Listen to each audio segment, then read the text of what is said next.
Ya pastinya sih agak gatal, Mm-mm. terus iritasi. Mm-mm. Ya efeknya apa ya?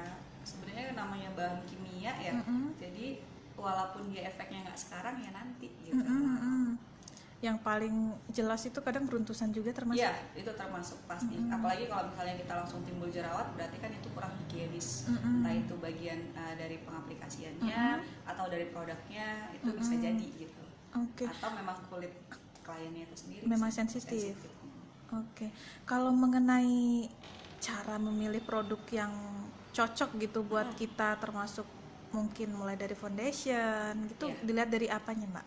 terutama tekstur dan Mm-mm. kebutuhan. Mm-mm. Karena kulit konsumen atau klien itu kan beda-beda. Mm-mm. Ada yang cenderung oily skin, ada yang dry skin, Mm-mm. ada yang normal kan. Mm-mm. Mm-mm. Nah itu pastinya kita melihat dari lebih mempelajari foundation biasanya untuk Mm-mm. awal base-nya itu tadi sebelum pemakaian foundation. Mm-mm. Karena kan memang kalau pemakaian foundation harus dibatasin dulu Oke. sama base. Mm-mm. Jadi biar nggak langsung bersentuhan, foundationnya langsung ke kulit.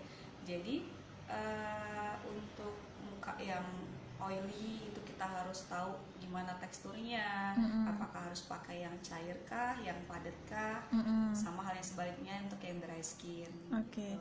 Kalau tips dari Mbak nih, misal untuk kita mukanya yang kering tuh atau berjerawat, Oh iya, harus seperti apa kalau makeup? untuk yang kering sih kita lebih mengutamakan base-nya dulu. Mm-mm. Jadi kulitnya itu harus dilembapin dulu. Mm-mm. Entah itu pakai serum dulu, Mm-mm. terus kita pakai base yang khusus untuk kulit kering, Mm-mm. atau foundationnya itu juga nggak boleh terlalu matte. Mm-mm. Ya, jadi biar kulitnya nggak terlalu kering ya, kelihatan lembab. Nah itu kalau untuk kulit yang berjerawat atau berminyak, lebih ke base-nya juga sama. Jadi lebih khusus untuk kulit yang oily, Mm-mm. terus cari foundationnya agak lebih padat Mm-mm. dengan lebih matte gitu. Jadi untuk menahan minyak berlebihnya itu tadi, terutama T-zone kan biasanya cewek. Oke. Ya di situ sih.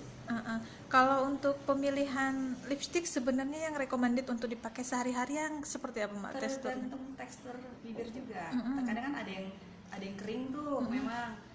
Terus ada yang apa emang bibirnya sudah normal kan. Jadinya untuk yang misalnya bibir yang normal nggak kering pakai matte itu masih Masih fine oke ya? aja, masih Oke. oke.